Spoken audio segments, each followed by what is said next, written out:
Assalamualaikum warahmatullahi wabarakatuh. Welcome back to my YouTube channel. Jumpa lagi dengan saya Via, dan seperti biasa kembali lagi di channel Motivator Milenial ini. Saya siap berbagi ilmu, wawasan, dan inspirasi untuk teman milenial.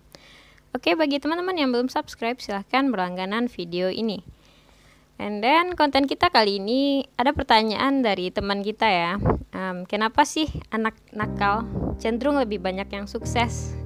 Pertanyaan ini sering ya membuat kita mikir, kok bisa udahlah nakal tapi sukses, dan malah anak penurut yang biasanya patuh malah tidak bisa dibanggakan saat dia dewasa. Saya menyebutkan fakta ya, belum opini. Fakta dari sebuah penelitian yang dilakukan secara kolaboratif antara ahli di University di Berlin, Jerman, dan University of Luxembourg dan University Illinois di Urbana, Amerika Serikat, dengan melakukan pengamatan dan pengujian selama 42 tahun. Lalu terhadap 745 anak, dan anak itu berusia sekitar 12 tahun. Penelitian itu berfokus pada aspek kecerdasan, perilaku, dan status sosial serta ekonomi. Hasil penelitian anak yang cenderung nakal di masa kecilnya mempunyai kehidupan yang sukses saat ia dewasa. Dan pada penelitian itu juga mengungkapkan bahwa anak yang sulit diatur di masa kecil memiliki penghasilan yang jauh lebih besar dibanding anak yang penurut.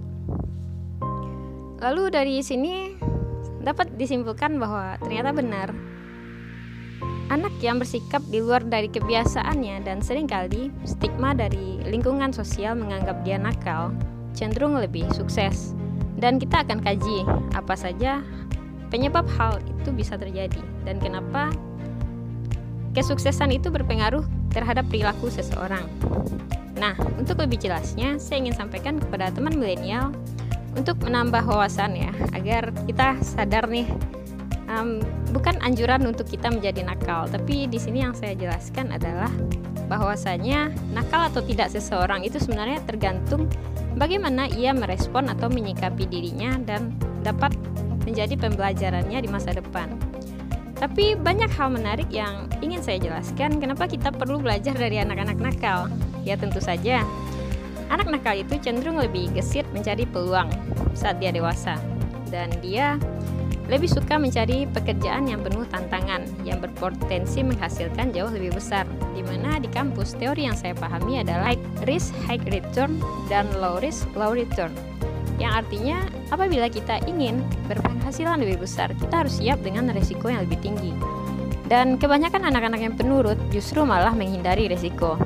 Jika kita ingin berpenghasilan besar, resikonya kecil, itu nihil, itu tidak akan pernah terjadi. Karena antara kesuksesan dengan resiko itu berbanding lurus, berbanding seimbang, di mana pengorbanan yang jauh lebih besar akan menghasilkan sesuatu yang lebih besar. And then, selain itu, bila waktu kecil ada anak yang sering memberontak dan dia mungkin memiliki semangat yang tinggi untuk membuktikan bahwa di masa depan dia bisa menjadi orang sukses. Karena kebanyakan anak-anak yang penurut tidak begitu antusias, dia hanya patuh, menuruti aturan, dan mengikuti apa yang sudah diperintahkan kepadanya saja. Sehingga itu tertanam di alam bawah sadarnya, dan ia tidak akan mengeksplor diri secara lebih baik gitu. And then ada kutipan yang bijaksana banget dari Om Mario Teguh. Dia bilang, kebanyakan orang sukses berasal dari anak nakal muda, tapi cepat tobat atau cepat insyaf. Nah, di sini saya setuju dengan kata-kata ini. Karena kenapa saya bisa bicara seperti ini? Karena background saya juga bukan dari anak yang baik-baik dulunya. Nanti akan saya ceritakan lebih lanjut. Namun nakal di sini yang ingin saya tekankan adalah kita boleh menjadi anak nakal, tapi nakal yang berkelas, nakal yang bermoral, dan nakal yang beretika, punya sopan santun, punya attitude yang baik, menghormati orang tua, menjunjung tinggi yang namanya kejujuran, serta hal-hal yang positif lainnya. Jarang sekali anak nakal yang mungkin ya memiliki etika atau sopan santun, tapi pasti ada. Dan saya berani jamin karena teman-teman saya punya hal ini gitu. Dan yang saya lihat saat ini cenderung mereka sukses. Namun sukses itu sifatnya relatif ya, kembali lagi, bukan berarti misalnya dia sudah memiliki jabatan yang bagus, dia sudah memiliki kekayaan yang berlimpah, dia bisa disebut sukses. Sukses dalam artian bisa berpikir bijaksana, bisa bahagia dan membahagiakan orang lain, dan bisa berpengaruh positif bagi orang lain. Itulah makna kesuksesan versi saya.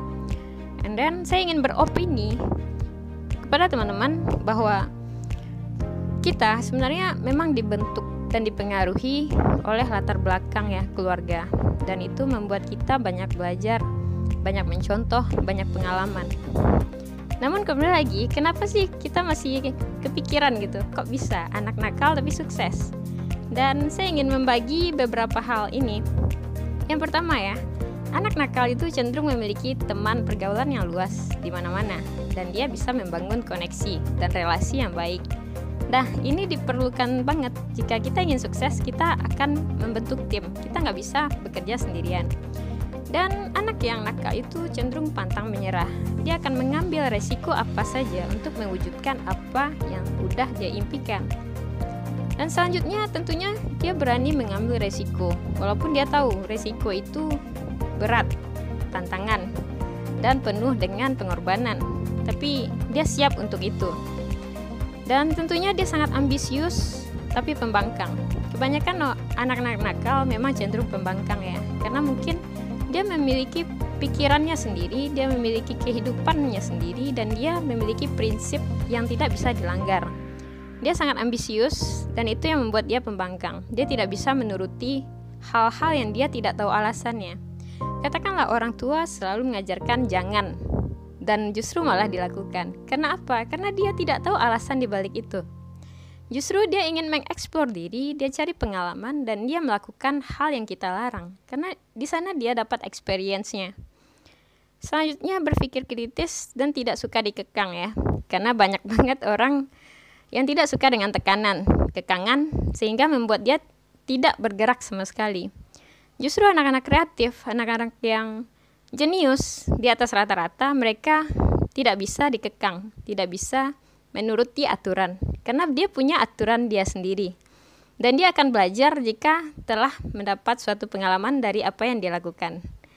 And then dia terbiasa mempertahankan apa yang dianggapnya benar. Ini benar banget, karena saya tidak bisa menuruti aturan yang dibuat orang lain jika saya tidak setuju. Dan itu membuat saya mempertahankan apa yang saya anggap benar. Dan jika saya tidak suka di suatu sistem, saya akan berani keluar dan menciptakan sistem saya sendiri.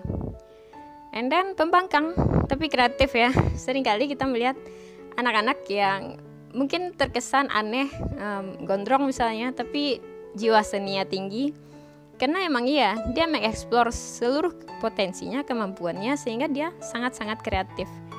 Dia lebih cenderung ke skill daripada pengetahuan. Dan dia akan melakukan apa saja untuk menciptakan daya imajinasi dia yang sangat tinggi.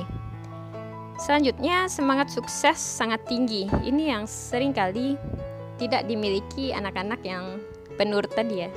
Karena dia akan semangat jika mungkin diperintahkan, disuruh, dan akan melakukan apa yang didiktekan saja. Sementara anak nakal tidak seperti itu. Dia semangat suksesnya sangat tinggi, dan dia sangat antusias dengan pembuktian diri, dianggap lemah, tidak berdaya, negatif, dan apa yang dilakukannya salah, sehingga itu menimbulkan adrenalin dalam dirinya untuk melakukan hal lebih. Oke, selanjutnya anak nakal tentunya dia pintar untuk mencuri hati orang lain ya. Mungkin ini yang menarik dari anak-anak nakal, makanya cewek banyak yang suka bad boy, karena bad boy itu punya karismatik sendiri. Dan anak nakal mentalnya itu sekuat baja. Dia tidak takut resiko seperti yang saya bilang sebelumnya. Dia tidak takut tantangan, dia tidak takut akan hal-hal yang lain, bahkan dia tidak takut dengan orang lain gitu. Kebanyakan anak akan mengadu jika dia diganggu di sekolahnya. Anak nakal tidak seperti itu. Dia akan menghadapinya sendiri. Dia akan menghadapi musuhnya sendiri tanpa mengadu kepada orang tua. Oke, selanjutnya anak nakal itu lebih suka mencoba daripada tidak sama sekali. Jadi dia lebih memilih mencoba walaupun ia gagal, walaupun ia tidak berhasil, tapi ada kepuasan di sana. Itu yang sering dilakukan anak-anak nakal. Dan dia tidak akan mencoba sekali saja, melainkan sampai sesuatu yang ia yakini itu berhasil. Itu prinsip yang tidak bisa dilanggar. Selanjutnya, anak nakal memiliki pertahanan dan prinsip yang kuat. Pertahanan yang saya maksud mentalnya tadi ya yang kuat, sehingga dia tidak mudah digoyahkan, tidak mudah didikte, tidak mudah diperintahkan. Dia akan keras dan kekeh dengan apa yang dia pikirkan, apa prinsipnya, dan apa yang dia rasa itu benar. Selanjutnya, tentu saja anak nakal memiliki pengalaman lebih dulu. Katakanlah waktu saya dulu disuruh on time berangkat sekolah. Saya tidak pernah on time, saya sering terlambat. Dan justru itu dianggap nakal, bukan? Tapi yang saya lakukan adalah mungkin saya berjualan es di luar, saya main kelereng atau main apa saja yang menghasilkan uang, sehingga pengalaman saya jauh lebih banyak daripada teman-teman seusia.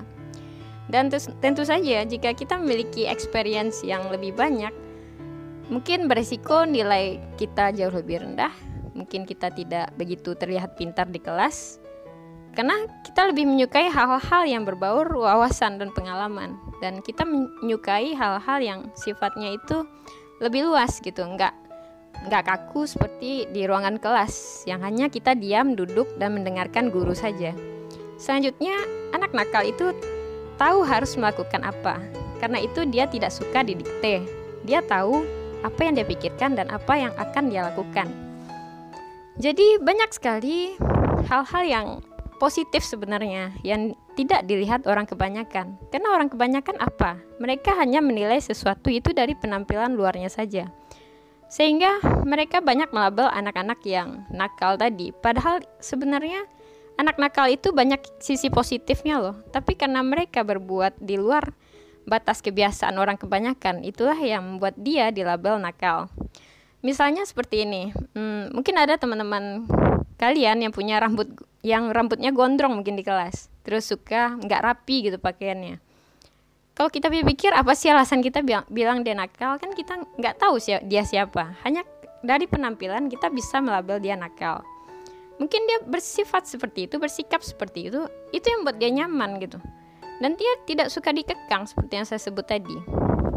Jadi yang harus dilakukan adalah jika guru tersebut harus sabar gitu, dan orang tua harus mengerti, tapi itu tidak bisa didiktekan ya, karena banyak sekali pro dan kontra antara anak dan orang tua yang tidak sepaham.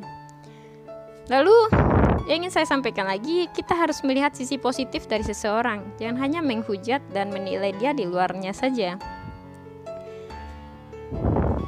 Sebenarnya anak nakal ini dia belajar, bukan berarti dia tidak mempelajari sesuatu. Justru dia belajar dari pengalamannya sendiri. Karena bagi dia, orang yang dia percaya adalah dirinya sendiri. Dia sangat-sangat kritis dan berpikir terlalu spesifik akan hal-hal yang saya ingin menjabarkan tipe-tipe anak nakal yang saya ketahui ya. Yang pertama, sejauh pengalaman saya berteman dengan anak-anak nakal lainnya, mereka itu sebenarnya nakal karena mencari perhatian ya. Katakanlah mungkin keluarganya tidak memperdulikan, selalu mengabaikan, sehingga dia nakal itu emang tujuannya cari perhatian. Dan selanjutnya mungkin pola asuh yang kurang tepat, yaitu dari guru ataupun orang tua.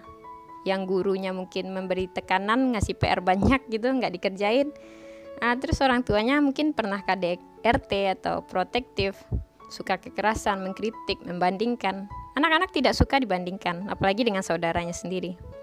Jadi mungkin orang tua harus belajar lagi untuk menjadi bijaksana sebagai orang tua. Lalu anak nakal itu ada juga yang ternyata punya masalah medis yang mungkin tidak diketahui kebanyakan orang. Seperti halnya anak-anak yang bipolar ya, atau anak-anak autis.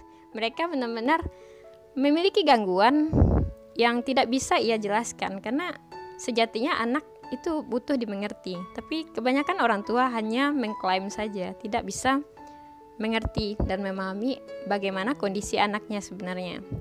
Serta ada gangguan kecemasan, disleksia, kesulitan belajar. Dan yang saya alami adalah disleksia. Sadar atau tidak, 1 dari 10 orang anak itu pernah mengalami yang namanya disleksia. Disleksia ini adalah kesulitan belajar dan cenderung frustasi jika mengalami tekanan. Dan anak-anak disleksia ini sulit membedakan huruf yang sama, sulit untuk memahami diskalkulasi atau angka-angka, lalu sulit untuk mengingat jalan. Itu kekurangan anak-anak disleksia. Lalu kebanyakan anak disleksia ini mereka sangat agresif, sangat tidak suka apabila lingkungan terlalu keras terhadap dirinya. Dan itu akan membuat dia mencerminkan sikap-sikap negatif seperti misalnya keluar pada saat jam pelajaran, suka menyendiri, dan tidak suka diganggu misalnya. Kebanyakan dari mereka juga introvert. Tapi percaya atau tidak, Albert Einstein dan para penemu lainnya dan 50 orang yang bekerja di NASA itu adalah orang-orang disleksia, orang-orang yang mempunyai kesulitan dalam belajar. Jadi karena terlihat bodoh di kelas mungkin atau di bangku sekolah, itu yang membuat anak-anak disleksia ini terlihat nakal gitu, karena dia tidak menerima, karena dia merasa terintimidasi dan dia memperlihatkan sikap-sikap negatif di lingkungan sekolah. Dan begitupun di dunia kerja.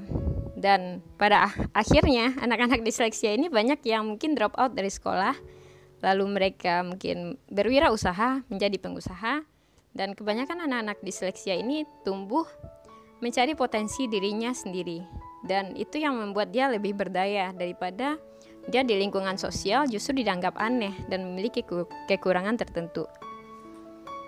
Oke, yang selanjutnya ingin saya bahas tipe-tipe anak nakal ya. Ada anak nakal yang merugikan dirinya sendiri. Contohnya dia narkoba, ngedrugs, atau dia melakukan hal-hal yang justru itu yang menjadi korbannya adalah dirinya sendiri. Dan selanjutnya anak nakal yang merugikan orang lain seperti halnya copet, jambret, maling, nipu, dan hal-hal lainnya yang justru itu dampaknya ke orang lain gitu. Dan ini patut diwaspadai. Selanjutnya ada anak nakal yang wajar, tapi dia memang bertindak di luar kebiasaan orang rata-rata pada umumnya. Nah, yang bisa kita masuki adalah anak-anak yang nomor 3 ini gitu. Setiap anak itu tentunya punya potensi yang masing-masing, punya kecerdasannya masing-masing, punya talentanya masing-masing. Tapi kebanyakan orang tua tidak bijak untuk melihat sesuatu yang bernilai kepada anaknya. Dan mereka hanya menuntut sebagaimana anak itu tumbuh dan berkembang seperti apa yang dia mau. Tentu saja itu tidak salah, tapi yang salah adalah caranya. Karena tidak bisa kita memaksakan manusia harus sesuai ingin kita, karena yang kita didik itu bukan boneka, bukan robot yang bisa kita setel seperti apa maunya kita. Kita membesarkan manusia, dan tentu saja manusia itu punya yang namanya keterbatasan, kekurangan, dan kelebihan yang tidak sama antara satu dengan yang lainnya. Jika orang tua bijak dalam mendidik, tentunya anak-anak nakal tadi akan tumbuh dengan potensi yang luar biasa karena dibantu dengan support dan dorongan orang-orang yang ada di sekitarnya. Tapi kebanyakan apa? Anak-anak nakal itu selalu merasa dirinya itu tersesat dan tidak menemukan jati diri. Akhirnya, dia selalu berusaha dan mencoba menemukan jati dirinya sendiri. Mungkin dari pergaulan dia yang juga salah, akhirnya dia tambah salah. Atau jika dia menemukan lingkungan orang-orang yang baik dan akhirnya membuat dia lebih baik. Dan yang saya lakukan adalah, meskipun saya tahu saya dulunya salah, saya selalu berusaha memfilter dan memilih pergaulan-pergaulan yang baik, yang justru akan membuat saya jauh lebih baik. Meskipun tanpa support, tanpa dorongan, atau dukungan dari orang-orang di sekitar. Dan saya tidak memperdulikan itu. Dan silakan teman-teman ambil positifnya dari video ini. Jika teman-teman setuju silakan like dan beri komentar positif di kolom komentar, saya tunggu. Dan ceritakan apa pengalaman ternakal yang pernah teman-teman alami. Oke, mungkin sekian dari saya Via. Semoga video ini bermanfaat. Assalamualaikum warahmatullahi wabarakatuh.